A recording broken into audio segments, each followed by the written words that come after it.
ಗೌರಿ ಗಣೇಶ ಹಬ್ಬ ಹತ್ತಿರ ಇರೋದ್ರಿಂದ ಬ್ಲೌಸ್ನ ವರ್ಕ್ ಮತ್ತು ಸ್ಟಿಚ್ ಕೊಡೋಣ ಅಂತ ಹೇಳಿ ನಾನು ಅಮ್ಮ ಮೀನಾ ಬಜಾರಿಗೆ ಹೊರಟಿದ್ವಿ. ಆಲ್ರೆಡಿ ನಾನು ಮೀನಾ ಬಜಾರಲ್ಲಿ ಎಲ್ಲಿ ಸ್ಟಿಚ್ ಮತ್ತು ವರ್ಕ್ ಕೊಡ್ತೀನಿ, ತುಂಬ ಚೆನ್ನಾಗಿ ಮಾಡಿಕೊಡ್ತಾರೆ, ಅದು ಕೂಡ ಕಡಿಮೆ ಪ್ರೈಸಲ್ಲಿ. ಅದನ್ನು ವೀಡಿಯೋ ಮಾಡಿ ತೋರಿಸಿದ್ದೀನಿ, ತಾಜ್ ಫ್ಯಾಷನ್ ಬುಟಿಕ್. ಸೊ ಈ ಮೈಸೂರು ಸಿಲ್ಕ್ ಸ್ಯಾರಿಗೆ ನಾನು ಬ್ಲೌಸ್ ಹೊಲಿಯಕ್ಕೆ ಕೊಟ್ಬಿಟ್ಟು ಬಂದೆ. ಬ್ಲೌಸ್ ಎಲ್ಲ ಬಂದಮೇಲೆ ನಾನು ತೋರಿಸ್ತೀನಿ ಯಾವ ಥರ ಡಿಸೈನ್ ಎಷ್ಟಾಯಿತು ಏನು ಅಂತ ಲಾಂಗ್ ವೀಡಿಯೋದಲ್ಲಿ.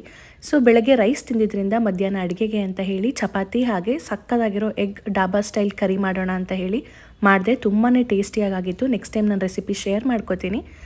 ಇನ್ನು ಇವಾಗಿನ ಮಕ್ಕಳಂತೂ ಜಾಸ್ತಿ ಹೊತ್ತು ಫೋನು, ಲ್ಯಾಪ್ಟಾಪ್, ಟಿ ವಿ ಇಂಥದ್ರಲ್ಲೇ ಇರ್ತಾರೆ. ಹಾಗಾಗಿ ಸ್ವಲ್ಪ ಅವ್ರು ಎಂಗೇಜಿಂಗ್ ಆಗಿರಲಿ ಅಂತ ಹೇಳಿಬಿಟ್ಟು ರೋಹನ್ಗೆ ಹೇಗೋ ಫೈಟ್ ಮಾಡೋದು ಇಷ್ಟ ಅಲ್ವಾ, ಹಾಗಾಗಿ ಅವ್ರ ಪಪ್ಪ ಅಮೆಝಾನಿಂದ ಒಂದು ಕಂಪ್ಲೀಟ್ ಪಂಚಿಂಗ್ ಬ್ಯಾಕೆಟ್ನ ಕೊಡಿಸಿದ್ರು. ಅದರಲ್ಲಿ ಆಟ ಆಡ್ತಿದ್ದ. ನೆಕ್ಸ್ಟ್ ಡೇ ನಾವು ಬಂದಿರೋ ಇದು ಹೊಸ ಜಾಗ ಬಂದುಬಿಟ್ಟು ಮಜಾವ್ ಅಂತ. ಸೊ ಇದು ಓಪನ್ ಆಗಿ 8-9 ಮಂತ್ಸ್ ಆಗಿದೆ. ಮಕ್ಕಳಿಗೆ ಇದು ಇಂಡೋರ್ ಪ್ಲೇ ಏರಿಯಾ, ಎಲ್ಲ ಥರ ಗೇಮ್ಸು ಇದೆ. ನಾವಿದೆ ಫಸ್ಟ್ ಟೈಮ್ ಹೋಗಿದ್ದು.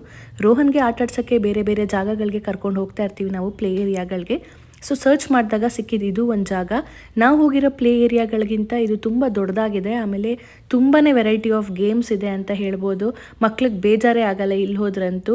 ಯಾವ ಗೇಮ್ಸ್ ಬೇಕು ಅವರು ಡಿಜಿಟಲ್ ಇದು ಬಿಟ್ಬಿಟ್ಟು ಆರಾಮಾಗಿ ಆಟ ಆಡ್ಕೊಂಡಿರೋಕ್ಕೆ ಚೆನ್ನಾಗಿದೆ. ನೆಕ್ಸ್ಟ್ ಟೈಮ್ ನೀವು ಕೂಡ ಮಕ್ಕಳನ್ನ ಕರ್ಕೊಂಡೋಗಿ, ಇಷ್ಟಪಡ್ತಾರೆ.